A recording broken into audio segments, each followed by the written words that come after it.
Sampah berserakan di kawasan Batu Buai, Pulau Buru akhirnya dibersihkan.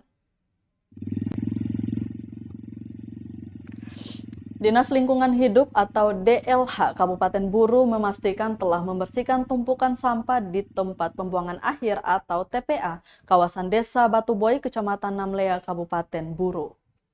Pantauan Tribunambon.com di lapangan pukul 15.40 waktu Indonesia Timur.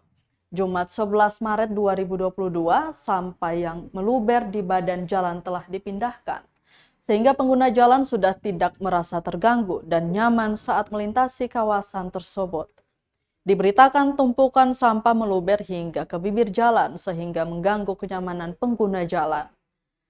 Seorang pengendara motor, Sarbin, berusia 34 tahun, mengeluhkan kondisi tersebut. Dia mengungkapkan tumpukan sampah itu kurang lebih sudah hampir 1 pekan dan sampai saat ini belum dibersihkan. Dirinya berharap Dinas Lingkungan Hidup atau DLH Kabupaten Buru serius menangani persoalan sampah.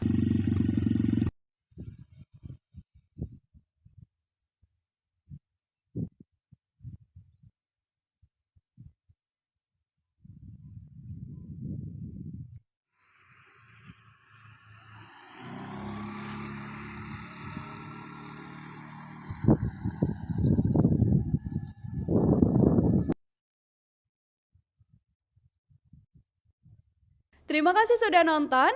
Jangan lupa like, subscribe, dan share ya.